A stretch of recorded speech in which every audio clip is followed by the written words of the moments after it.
Protestant Reformation across Europe. How many people here are Christian? Well, the Protestant Reformation deals with the conflicts of Protestants and Catholics. The Protestant Reformation across Europe was a time of new religious titles and conflicts with Christianity in 1520 through 1570. Radicals led a movement that rejected traditional Catholicism. They also expanded the form of Protestant and did this most rapidly than anyone else. During this time period, Anabaptists came to be.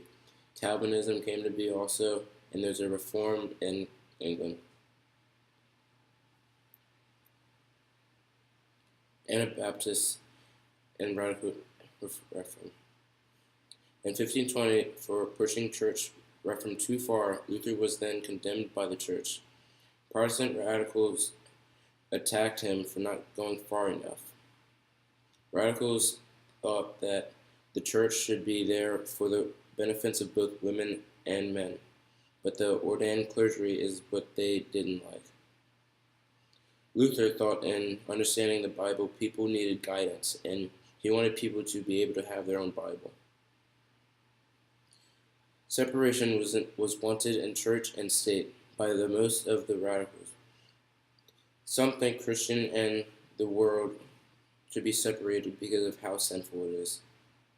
Some people thought that only adults should be part of the church because when babies are baptized, they don't have a say in it.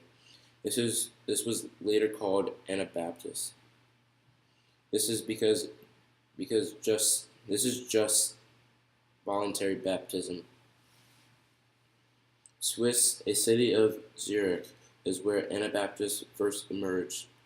By refusing to pay taxes, hold public office, and not serving in the militia was their way to try and separate the church.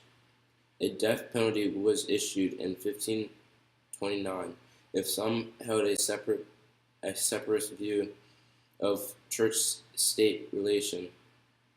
Some places would drown the people that fit this crime, and this is their way of execution. The Anabaptists in Munster were not suppressed. The government declared all real estate, banned money, and said that all houses must keep their doors open and unlocked at all times, day and night. Munster's bishop was defeated when he attempted to retake the city by force. The Anabaptists proclaimed the end of the world, and Munster became the new Jerusalem. Catholic and Lutheran rulers joined forces and tried to recapture Munster. The events that took place in Munster directed any violent Anabaptists permanently.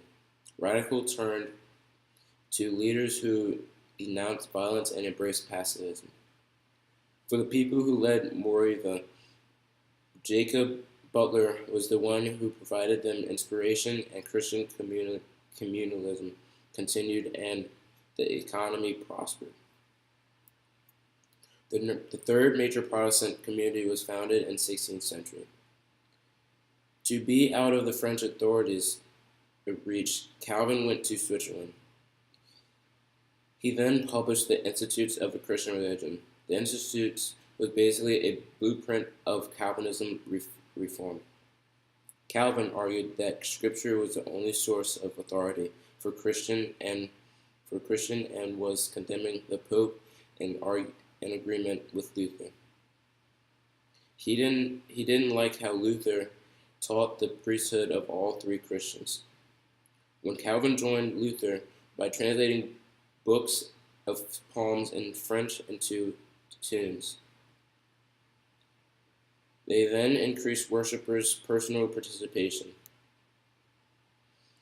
They also agreed that people who lived in the same territory should be in the same church. But Calvin, because of double predestination, he didn't think everyone in church or all members were necessarily saved. God saw humans as being sinful, and for punishment for their sins they would be going to hell, and those who were forgiven for their sins went to heaven.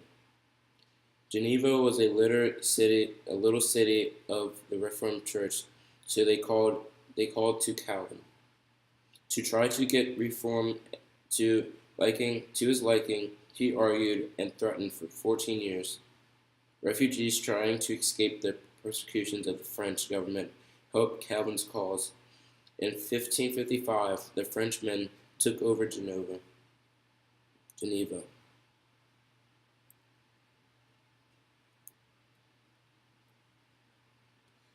France and the Netherlands.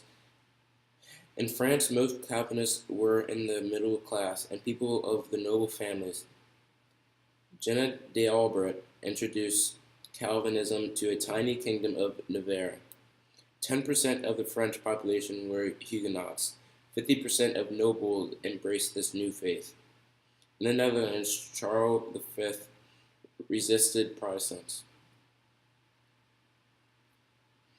John Knox introduced Calvinist theology to Scotland, and he also created a form of church without bishops and was called Presbyterian. In 1559, John Knox argued female rule was unnatural and wrote the first blast against the monstrous regiment of women. The Pope did not let Henry get married to the daughter of Catherine and Isabel and turned to the English clergy. Elizabeth was Henry's second daughter that Anne gave birth to. The people found out and excommunicated him. Henry proclaimed himself the only supreme head on earth and the Church of England.